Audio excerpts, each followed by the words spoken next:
Today, our topic is Can mobile devices offer new opportunities for learning? In this video, we will focus on using mobile phone to learn for university students. The smartphone owner population is now growing. Multifunctionality, portability, and connectivity are opening doors for learning. No wonder students harness smartphone technology to help them in education. These tiny pocket computers keep students connected to the internet, improving their academics. However, many students are oblivious to the power in their hands. Before there were smartphones, there were only cell phones and personal digital assistants. Cell phones were for calls and text messages. PDAs were used as organizers. As technology progressed, PDAs acquired the ability to connect wirelessly and to send and receive email. As time passed, PDAs gained cell phone features while cell phones became more like PDAs to the point of almost turning into small computers, which is the beginning of smartphones. A smartphone is a smartphone because it has an operating system which manages the gadget's hardware and software. It is no different from the operating system of a desktop computer. Another characteristic of a smartphone is the presence of at least one home screen. It is the main menu display that shows the apps and widgets. Apps are also one of the reasons why a smartphone is smart. Apps are many software programs that can perform various functions. Smartphones also have internet connectivity, either through Wi-Fi or 3G or 4G. Memory is also an internal part of a smartphone. All in all, a smartphone is like a very small personal computer, loaded with useful apps. It's a powerful, pricey package. Mobile learning doesn't give opportunities for open discussion. Gordon Pask states that the fundamental unit for investigating complex human learning is a conversation involving communication between two participants in the learning process. Interactive communication with teachers was one of the most effective tools before mobile phones emerged. Face-to-face conversations are more expressive and allow a message to be interpreted correctly. For example, through text, it's a lot harder to know how someone really feels. Just like a student may interpret any course content differently from an email and speaking to their lecturer. Before phones became the central tenet in classrooms, it was more likely that productive conversations were a learning resource. This allows a greater interaction with pupils and their teachers, therefore engaging students in being more interactive and also encouraging group work.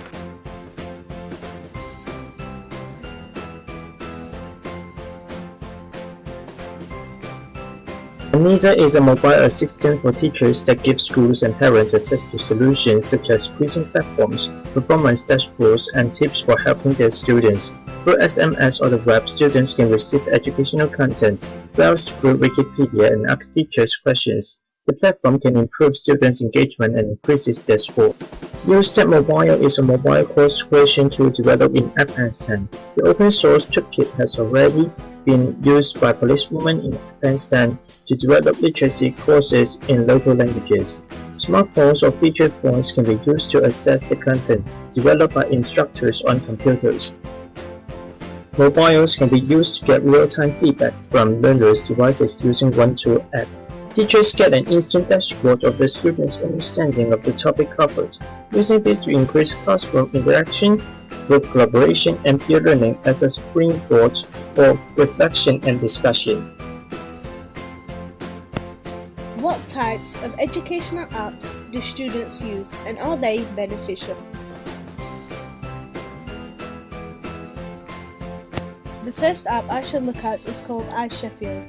This is only exclusive to the University of Sheffield students only, providing module timetables, course contact numbers, calendar, and library information, so there's no more rushing to the library.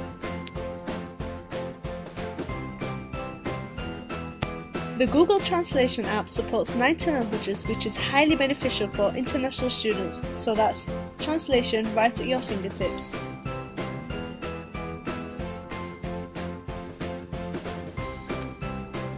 iBook is a very popular app which is fast, has easy access, you can download the latest books and you can read on the go.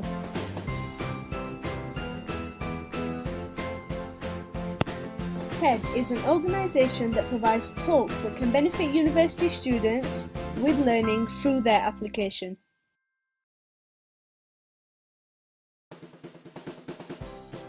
Google Drive is the last app I shall be talking about. This is very beneficial for students as they can upload and download files including photos, videos and documents from all different devices. So don't worry if your laptop has failed you, you can still access these from your smartphone. There are pros and cons of using mobile phone for learning. In terms of their portability, smartphones are lightweight and small when compared to laptop and tablet computers.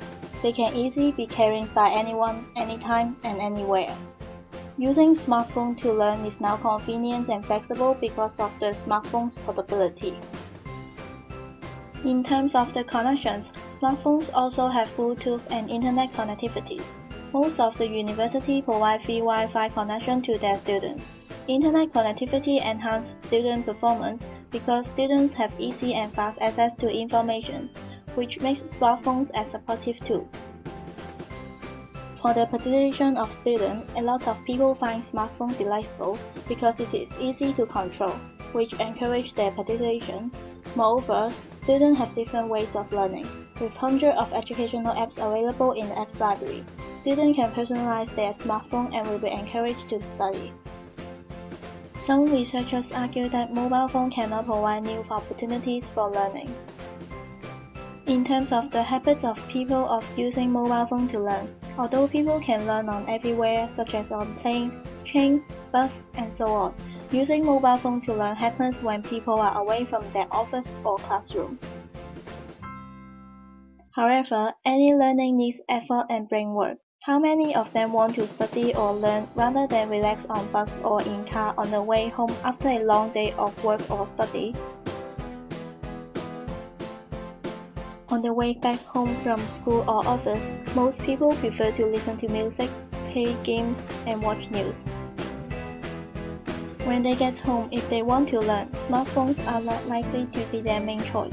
The more likely choice would be computers installed with learning software or with high-speed access to internet for e-learning. Mobile phones will mainly be used for communications with other people, but not for learning purpose. Also, using smartphone to learn may distract students' learning. When university students multitask with mobile devices in classrooms, it may hamper their ability to pay attention. Most university students use digital devices for non-classroom purposes during the class and it may affect their learning.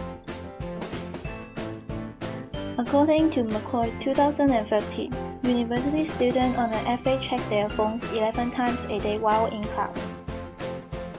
79% of students use mobile phone to check the time, and 70% of students check their devices frequently to stay connected, and only 49% use smartphone for classroom purpose.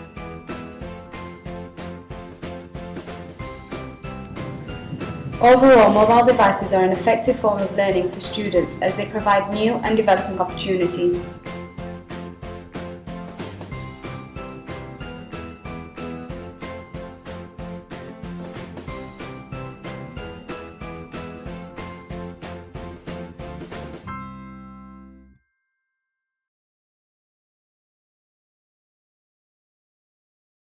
Created using Powtoon.